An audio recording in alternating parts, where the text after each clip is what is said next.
where we are connecting entrepreneurs, thought leaders, and business experts to you, the small business owner and entrepreneur. Today, really excited to have my guest, Angel Ribo. Angel is known as the CEO Confidant. He runs a business and consulting firm where they help to boost accountability, improve your sales performance, and has spent a great deal of time working on how to help remote teams become successful. In this episode, we're going to talk about Angel's background, how he come to create the CEO Confidant, what he has done over the last year to help boost teams' remote performance, and finally, how he leverages social media. We hope you enjoy this episode. Angel, welcome to the Money Talks podcast. How you doing today? Thank you very much. Thank you for having me. I'm doing great. And thank you everybody who's listening to us. Yeah, it was, thank you for being here. You and I connected several months back. We were doing a kind of a LinkedIn marketing workshop, if you will. I appreciate your feedback. You know, your content is fabulous. And that's something we'll definitely want to talk a little bit about. So without further ado, maybe just give the audience a little bit about your background. Absolutely. So, of course, I mean, I live in Plano, Texas, which is north of Dallas. I've lived here for the last 10 years. Overall, I've lived like in eight different countries throughout my life. I'm originally from near Barcelona in Spain. And basically, I do two very distinct things in my life. One is with my business consulting company. Basically, we help both corporate CEOs and established entrepreneurs to bridge the gap globally for expansion and exposure as a way to generate or to accelerate the growth of their businesses. And I started to do that basically 5 years ago when I left corporate America. And at the same time, I started also my nonprofit. I'm actually one of the 3 co-founders. And what we do is we help underprivileged kids in Latin America become entrepreneurs using the local resources. So this is in a nutshell what my life is about. Unfortunately, for the last 14 months, I have not been able to travel much for obvious reasons. It's now April 2021. But we really can't wait to resume our activities in Latin America with the kids that so much needed. That's amazing. I definitely want to learn more about that and talk about that. Thank you. Thank you. Kudos to you for doing that. It's really important. And it's amazing because I've talked to other people that I've interviewed on my podcast who are in the fintech space, and there is a lot going on as far as entrepreneurship in Latin America. So yes, I love hearing about that. And it's really interesting. So maybe go back a little bit. Of course. What was kind of, I guess, the light bulb? You know, it's really interesting because a lot of the people I interview, they've all had some role in the corporate world, if you will. And what was the light bulb for you as far as wanting to kind of bridge out, go on your own and start this great, underwrite you have? Thank you. Well, I think it's a mixture of things, right? It's not only one thing. I think that probably the most important one is that I had continuously been putting my family as a second priority in my life. And that eventually hurts the family, and for me, my family is extremely important. So I think that was probably one of the main reasons. The second reason is also, when you realize that the company was working with was bought by someone else, and then things started to change. And when you realize that people join companies for money, but they stay because of the culture. And so when you realize that, all these great things you've done in the past, unfortunately, you cannot do it there anymore. And you have to use you have to change your strategy, and you don't quite think is ethical enough or good enough, So, there were many things like this. And why wasting my time doing things that I really don't like and I don't see any future on? I think that's really important. And also, I think probably like the last thing, the last drop in the cup was probably I had a spiritual experience, literally, that also made me think, what are you doing with your life, Angel?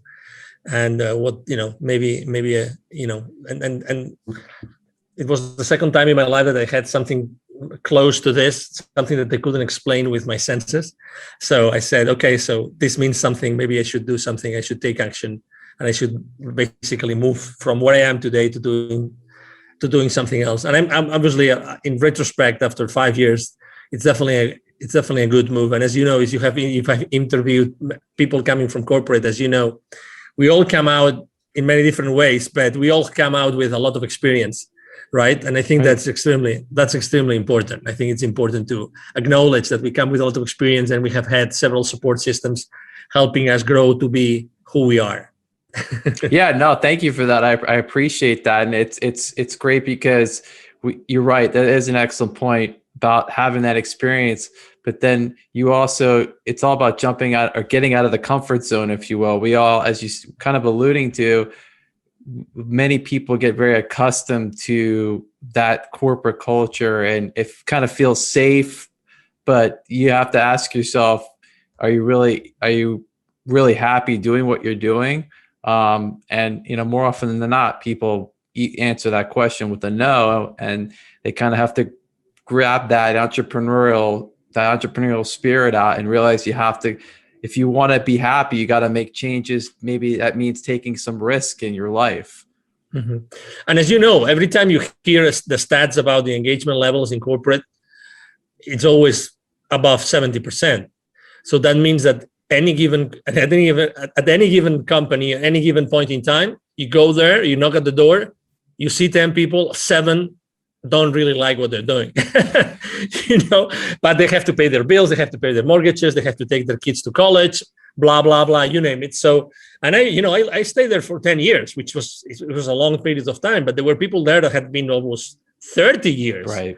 So, I mean, and it's not bad. I mean, I'm not saying it's bad, but right. At the end of the day, it's your decision. You decide what you want to do with your life. And also, I think that something else, now that we're thinking about things that had happened in the past in my life, I think that also I went to a Tony Robbins event, and I experienced, and there's so many things that happen in those events that are so powerful. And one of the most important messages that really changed and shook me really to the bone was the idea that, we are really here to make an impact, like it or not, and that's why you have a podcast. I mean, you have a podcast because you really want to change people's lives, and you want to inspire people every single day, right? And you're excited about the downloads, not because of the downloads themselves, but just because you have been able to inspire more people and more people and more people, right? 100%. And so that's why there's this direct relationship between, how many people you serve and you help in your life, and eventually the rewards that you get in your life. And I wanted to literally start doing my own thing and start impacting thousands of lives as opposed to what I was doing before.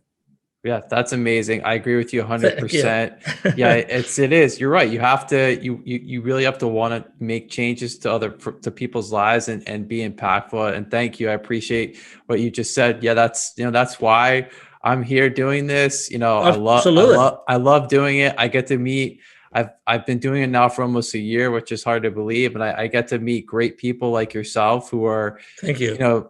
I get to learn about what you're doing.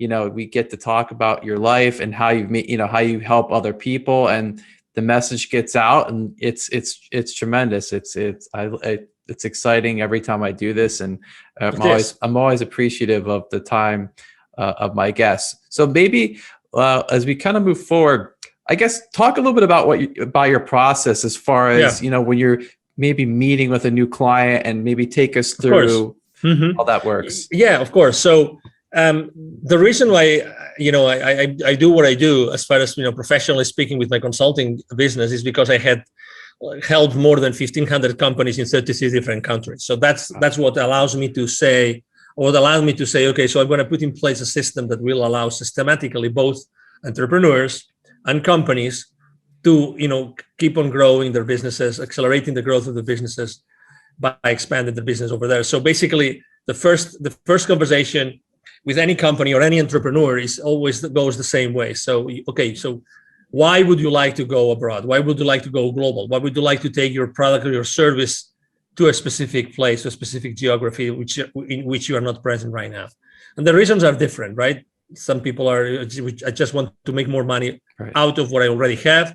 Other people say, I would really like to have my business and travel with my business. And I would like to use the excuse of my business to travel to other places, which is a very genuine, authentic way to think about it. And as you know, there's many professions that are actually already doing that, like real estate people, professionals. They do that all the time. They go and go all over the place, all over the world to buy properties, and they have fun doing it, and they're still doing business at the same time, right? And then after the reasons, we talk about the reasons, and the reasons are there. Then we talk, okay, so what changes are you open to make to your current state of being and company and culture and everything? Because it's very easy to say, I want to do this, but what do you really want to change? That's why very often people ask me, how do you find your clients, or what's the perfect profile of your clients? Is there a particular industry that you like to work more with? And I said, no, there's not a particular industry. There's always a way in which I always ask these three questions. Do you really want to change as a leader? Do you really want to leave a legacy? And do you really want to change the world? I always ask the same three questions, because I just want to work with people that I really like to work with. I choose my clients, and I really want to work with people that really want to make a difference in this world. The same way I'm doing it every single day. I want them to do the same thing, and I would like to work with them and support them in doing that. And I think that is really important. Then we have a conversation about, do you have the resources? It's very important. I mean, going abroad is not just, or going global or international. It's not just, okay, I want to go, let's test the waters. You have to make a decision to do it, okay? There's several ways to do it. And you can, let's say there's several levels of, engagement, and you can go full in, and you can go maybe test the waters and find maybe some business partners and start, selling your products and services. It depends. Everybody's different, but you have to make sure that you're going to stay in that mode between 1 year, 1.5 years. Because if you only want to do it for a few months, it's not worth it. You don't need me. The same way a lot of entrepreneurs like us, they think that as they're already present online, they already have a global business. And that's not true, because it's the same as, and I see that every time I go with my foundation as well. I go to many different Latin American countries, and you would think every country we speak Spanish, so it's almost the same culture. It's not the same culture at all. So even if we speak English right now, only a few entrepreneurs out there, really have thought, okay, so is selling to the US the same as selling to Canada, the same as selling to Australia, the same as selling to the UK? And the easy answer would be, of course it is. They all speak English. It's not true. It's not true. And talk to any advertising company who's present globally. You have any friend working on a marketing department or on an advertising large corporation that they work globally? Ask that person, do you guys really take into consideration the different cultural realities in every single geography in which you advertise your products or services? Of course they do.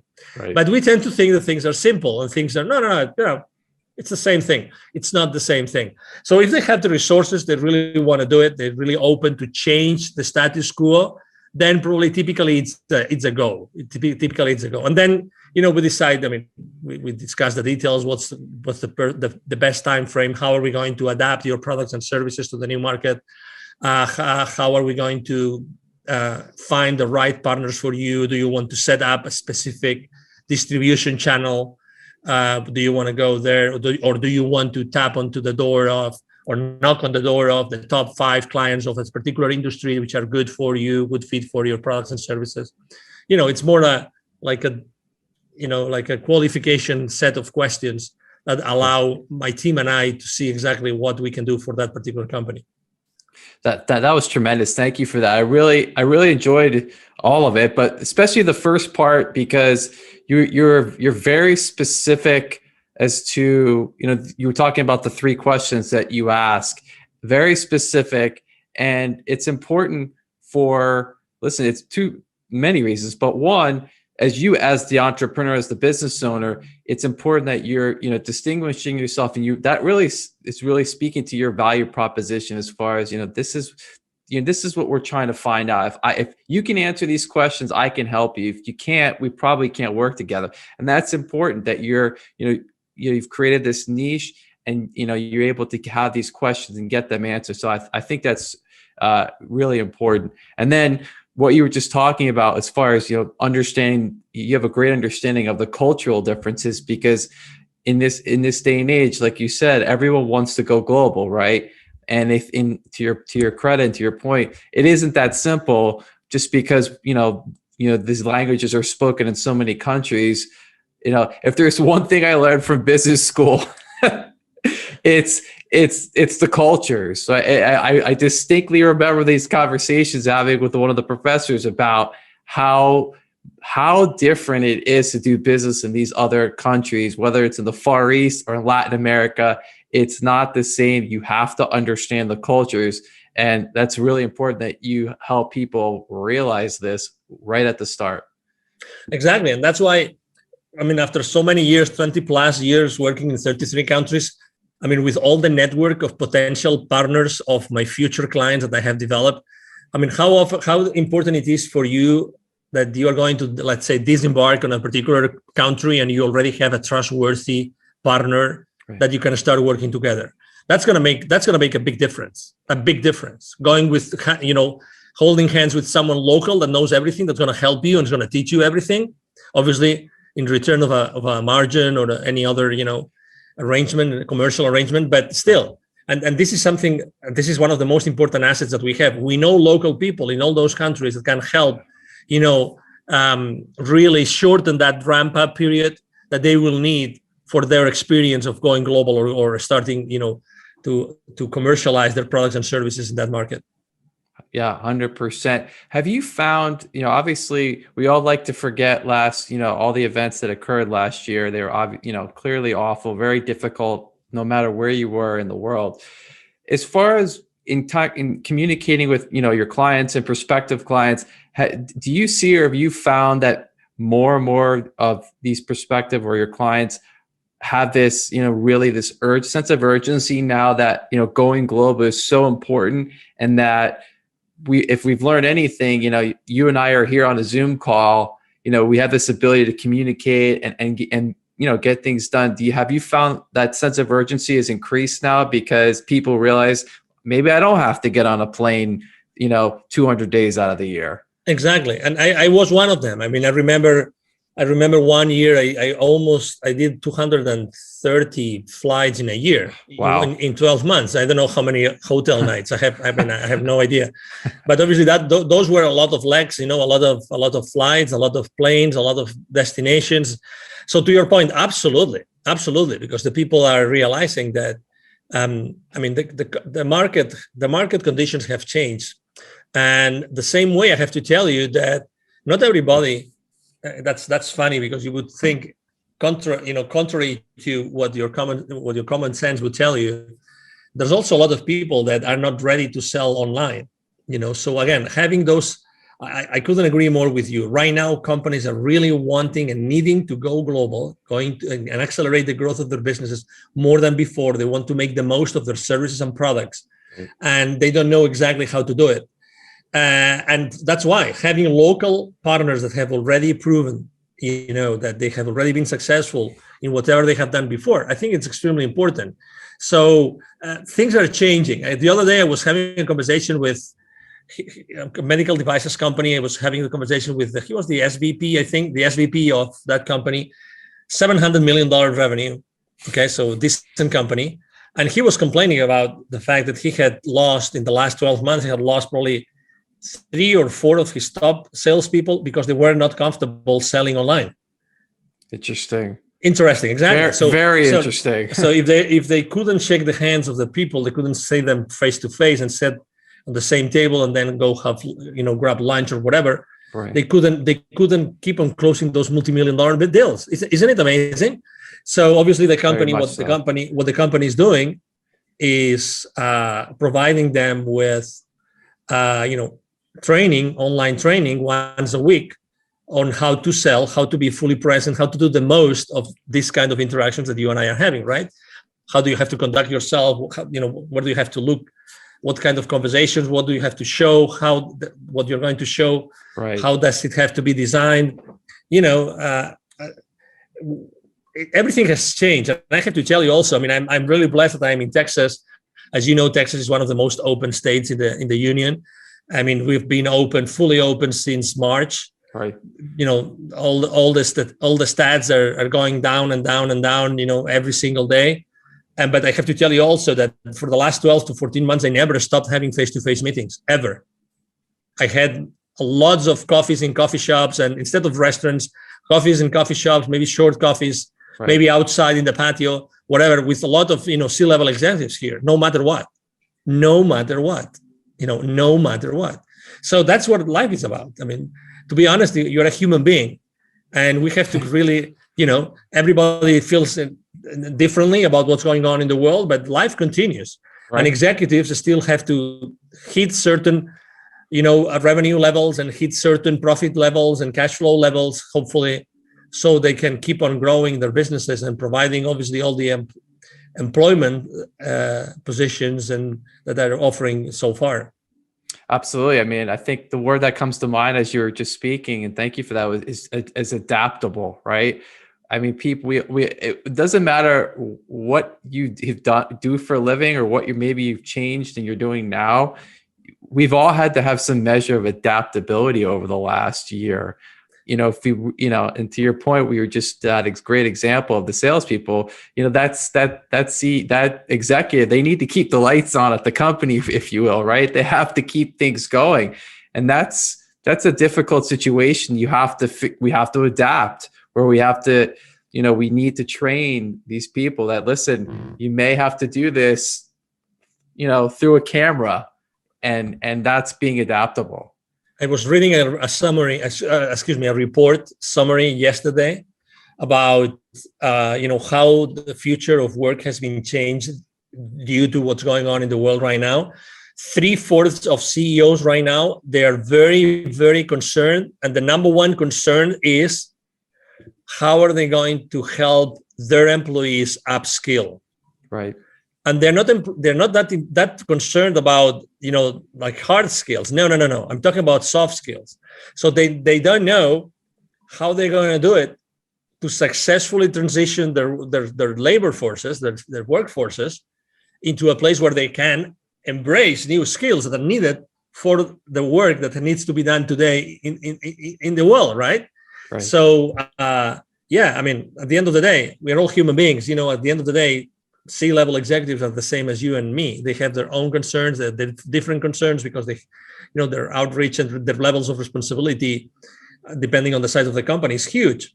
But at the end of the day, they're dealing with people and concerns related to people. Will my employees be still engaged? What do I have to do now differently compared to before, so that they keep being engaged? How do I keep them accountable? How can I have, all those questions are being asked and are not easy. I mean, in only 12, 14 months, let's say 14 months now, it's April 2021 right now, not everybody has been able to really adapt to the new situation yet. And I think that the organizations that have provided have taken the opportunity for the last few months, right, to train their workforce, are going to be the most successful ones in the future. But 100%. you can't wait. It's not like, you have like X company name, university already developed, and you have lots of courses inside. That's not the answer. The answer is, how do you make sure that you have really, really, really, engaging, multisensorial, really engaging training opportunities that every single employee is really using to keep the company afloat and to really set a strong foundation. Things are changing all the time, and people don't see that. Again, and the world of training has also changed, and it will keep on changing. And as you know, we live in a world we are being distracted all the time. We carry these smartphones, which make us, obviously, they not make us smarter, as you know, right? So they do everything but keeping us smart, right? Agreed. It's funny. I don't know if you've seen it. I forgot the name of the company. I would say the name of the company if I remembered it. There's a company that just launched a new flip phone,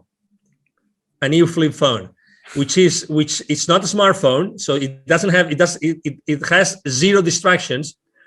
but it has the power of the, let's say, the agenda, blah, blah, blah, all the really strong things or the powerful things, but zero distractions. And I'm sure that they're selling it. It's not cheap. I mean, it's not like the flip phones that you go to Walmart that it's $25 or $50. Right. No, they charge you $300, I think it is, but it's a flip phone, long battery, you name it, because we need to go back to the basics. The distraction is not allowing us to really thrive in our lives. And you must see this because you interview people every single day or week. You see that, unfortunately, keeping us distracted is keeping us distracted. So we don't accomplish what we should be accomplishing. 100%. Right? And there's this great movie called The Social Dilemma. The Social Dilemma. I don't know if you've watched the movie. Yes. It's a great movie because I think everybody should go and see that movie and watch that movie because it tells you how the devices and the softwares are designed to keep you distracted and are designed to, with all due respect to all those companies, manipulate your purchasing habits, your consumption habits. And they say it, and there's like literally 9, 10, 11 high-level former social media companies that are telling you the story and explaining you, this is how we do it. Right. This is how we manipulate you. And they say, we don't allow our kids to have cell phones. We don't allow our kids to have the cameras on their computers. Right. There's a reason. There's a reason why this is happening, So it's like the cars. I drive this 2006 convertible, and I'm not going to change it because I don't want a computer. I don't want anybody to get into my computer, the computer of my car. You know what I mean? Yes. As much as I like technology. I worked for 2 very successful high-tech companies, and I love technology. But I tell you, I don't want anybody to get into the brains of my car. I love driving my 2006, and I will keep on driving my 2006 until I don't know. I get it. No, those are really valid points, and it actually, I'm sure this is, you have to deal with this, and probably more and more so now. Is how do you recommend to your clients, the executives, really, I guess, keeping that performance of the team, if you will, at a high level? 2 reasons. One, obviously now we've all been separated and predominantly we've had to work in this kind of environment. And how do you maintain that performance? And then also to what you were just talking about, this distraction, right, of this, where people just pick it up all the time. How do you, I guess, advise your clients on the best piece of advice is actually a very good friend of mine. His name is Neville Joffe. He's trained more than 20,000 C-level executives and business operators of large corporations in the world for the last 25 years. And he does something which I love. It's the deprivation test, which means, imagine, Hugh, that you and I, we do a list of everything that we do, let's say during our working hours. Let's leave our personal life aside, okay? Our working hours. We do a list. And then we say, okay, starting tomorrow, I will not do this and this and this and this. Listen, if you want, you just start with one thing. I'm not going to do that. And I will make sure we're not going to do it. And you keep on adding things. Why? Because you realize that there's a lot of things that you do that you really don't need to do. And you can probably, there's some roundabout, something that you can do instead of what you were doing. That's not going to be, sucking your energy and your time. Right. And you can still, turn around. I wanted to say that's the word I wanted to use. So you can use a turnaround and not being obliged to do that. So make a list of the things that you do. Start, the saying, I will not do this anymore. I will not do this anymore. Really, like processes that you every single day you do, and you will realize how you really don't have to do many of the things that you're already doing. And I love that test, the deprivation test. I love it because it's like looking at yourself at the mirror. Right. You can't hide. I mean, you are there. It's you. You either like yourself or you like yourself, right?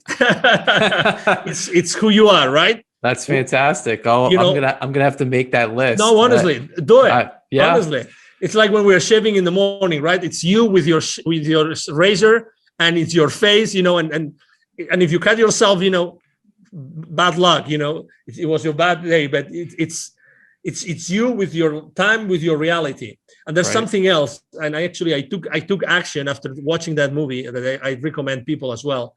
They actually, what they did is they made an app called Moment. These former executives that left the social media companies because they didn't think that it was the ethical thing to do, like staying at the company and manipulating people. They actually came up with an app called Moment. I use it. It's going to change your life if you use it. Okay. Moment. It helps you. It's like the AA people, there's a process to get out of alcohol addiction. Is the same thing. They take you step by step, how to start putting the cell phone aside, the smartphone aside, and not take the power out of your life and out of yourself every single moment. Fascinating. That is. I'm gonna check that out. Check it. This is a podcast chock full of advice, not just professional, but personal. Absolutely. Thanks. Absolutely. Thank you. Thank you for appreciate it. So I always spend so much time asking my wonderful guests many questions, and I appreciate them being here. And I always give the opportunity of the guests to ask me a question. So I'm giving you the mic, and feel free to ask away. Okay, from 1 to 10, how difficult do you want me to ask you the question? Oh, wow. The question to be from 1 to 10. Let's do it. Let's do an 8. An 8. Okay. What keeps you up at night right now, Hugh?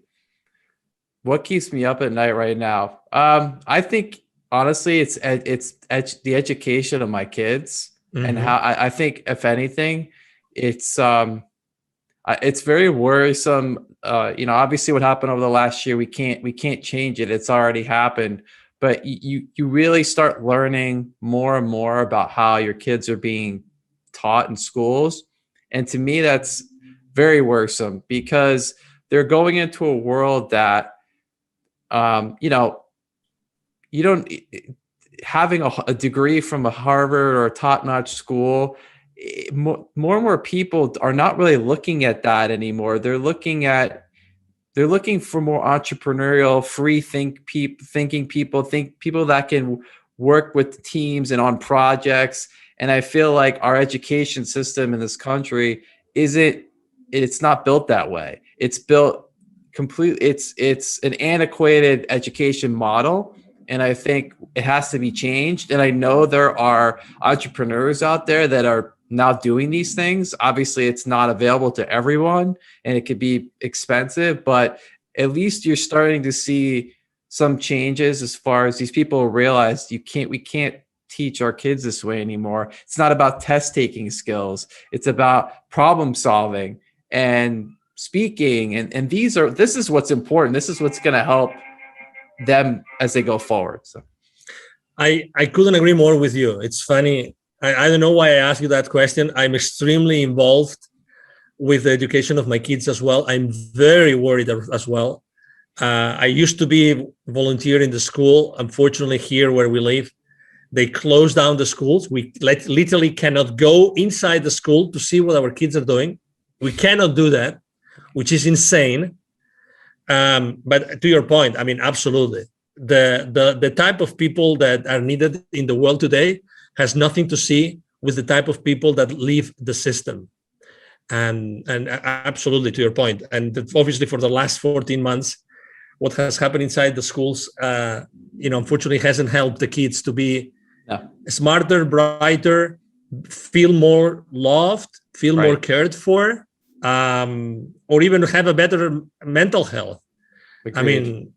I mean, you talk to the therapist, talk to the counselors, and you will know. You will see. I mean, unfortunately. So thank you for answering the question. Thank you. I appreciate that question. Thank you. It's something. It's funny because I'm actually going to have in the next couple of weeks. I'm going to have a founder of a startup education company. So more to come on that subject. Awesome. Yeah. Please. I'm looking for. Keep on bringing people that knows exactly what's lacking today and what we can do to bring, to use all these amazing talents and gifts that our kids come to this world with. Oh my God, and you see that every day. It's as father, you see that. I mean, these kids are asking you questions that, oh my God, and what a blessing. The thing is, how do we keep this balance, right? Between educating them and giving them the boundaries, and at the same time allowing them to be who they really are, right? 100%. Yeah. So anyway, thank you. I'm having chills again. So thank you. No, thank you for that great question. Take a minute or two. You do an amazing job on your social media, specifically your LinkedIn. Thank you. It's one of the best. And I actually spent time earlier today and yesterday going through it. And you have a very clear value proposition. I know, you exactly what you do, who you're trying to help. Maybe just spend a minute or two talking about how you've really leveraged using social media. Thank you. Exactly. Well, number one, I chose to start working in social media really when I left corporate America. I think that in general, in the corporate world, social media is not used a lot, or is used very well. The first thing I thought was, okay, so what is my audience, right? So who do I want to serve and where they are? And it's funny how, obviously, I immediately decided, okay, so it's LinkedIn. I only had a few hundred connections, nothing else. And I said, but I want to really make a difference here on LinkedIn. And then I started to think, okay, so if my audience is here, how am I going to talk to them? And one of the things I always repeat myself and that I learned, and I have had also very good teachers throughout this time, is that number one, have you noticed that when you go to Google and look for a particular person, you throw a name in the box? One of the first line items is actually LinkedIn. Right. So you are in Google, Googling someone's name, and LinkedIn lines show up as the first one. So what I'm trying to tell you is LinkedIn is not a place where you look for a job only. LinkedIn is a search tool. LinkedIn is a search tool. Okay. So just that I think that's going to help you think differently about LinkedIn. Number one. Number two, I said, okay, so what am I going to share? I mean, I was able to have little by little, I built a team, and I have a team working with me. As you have seen, I have, video editors, I have graphic designers. I'm every single day online, every single day. So the content that I am posting is always a content, number one, that's going to grab the attention of my audience. Number two, that it's going to be more related to the human being who is behind an executive than the executive that is concerned about 20 different business aspects. So I'm trying to really keep everything at a very human level and connect with the people at the very human level.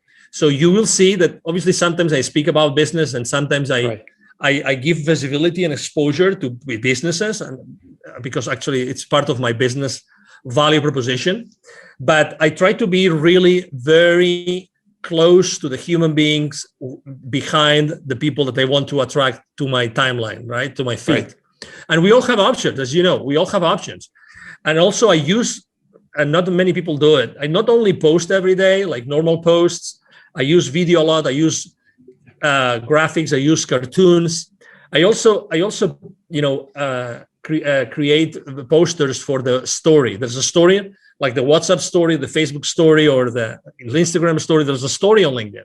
Right. And again, you have to change it every single day. But again, it's another place where people go and they just see, for instance, I am obsessed personally about what's going to happen tomorrow. I want to be the first one to tell everybody on my timeline what day is going to be tomorrow. So for instance, tomorrow, I forgot what day is it going to be tomorrow, but Saturday. So it's going to be Saturday, but I don't remember. It's going to be the National Something Day. Okay. So I am always talking about what day is it going to be tomorrow. So now I could go to LinkedIn and I will see that my team posted about what national or international day is it going to be tomorrow. And as opposed to do what everybody does, which is posting about what international day is it today, I always do about what international day is going to be tomorrow, just because I want to give my audience a head start, so they go to the office and they already know what's going to be tomorrow. Or maybe if someone needs to buy something or needs to do something, they have one day head start to do that. You know what I mean? Absolutely. And again, and there's days which I talk about innovation, about creativity. I talk a lot about building bridges, because I think that for the last 14 months, a lot of bridges have been burned. Right. And I think that we have to build bridges. So that's another important part of my strategy. And the third one is really when I reach out to people to connect with me, which, by the way, it's more and more difficult on LinkedIn. Just this week, they limited the number of people you can connect with. I always try to connect with a very short initial message. Right. The connection request message is always very short, as if I was on a face-to-face meeting and I was meeting that person on a networking event, literally. Okay. So I always say something like, I would like to connect with you. So might we help each other? We might be able to help each other in the future. Or I just say, I would like to connect with this kind of leaders. So you are already filtering the people that you connect with. Right. You don't want to connect with everybody. No, right? That's right. Exactly. So again, you have to be strategic about what you do online. So those would be probably like the top 3 pieces of advice I would like to share with the audience. And I'm very consistent on, if you go to Facebook, you go to Instagram, you go to Twitter, you go to WhatsApp, you will see that I have the exact same message every single day on all my social media outlets. So I'm very consistent. So everybody looking for me, or everybody that's going to find me, they will see that I have the same message in all my platforms. I think that consistency is also very, very important. Absolutely. Huge. Yeah. 100%. Well, and I always conclude my episodes with pieces of actionable advice, and you've outdone yourself and done a great job here. I appreciate you doing that. Those are great pieces of advice as far as how to really leverage your social media and being consistent. So I want to thank you for that. I want to thank you for being here with me and the audience today. It was really wonderful to finally talk to you in person, learn more about what you're working on. And, I wish you all the success as we get through the rest of 2021, and definitely want to have you back on in the future. So Angel, thank you for being here today. Anytime. Well, thank you. It's been an honor, Hugh, really, thank you for having me. If I may, maybe if I could just share with the audience my email address, if it's a possibility. Please. Thank you. So just, besides going to social media and, writing a message, which I'm going to answer, because we answer every single message. My email address is very easy. I'm going to share my personal email address, the direct, which is Angel, ANGEL, at angelribo.com. Ribo is my last name. It's 4 letters, R-I-B as in boy, O. Again, Angel at angelribo.com. And really, it's been a pleasure to have this conversation with you, Hugh. I've enjoyed the conversation a lot. And obviously, thank you, everybody who's watching us today. Thank you again, Angel. It was great to have you. Really appreciate your time and thoughts. Remember, everyone, we'll be back next week with another episode of Money Talks. Please like and subscribe on our YouTube channel. We'll be back next week. This is Money Talks. I'm Hugh Meyer. Take care.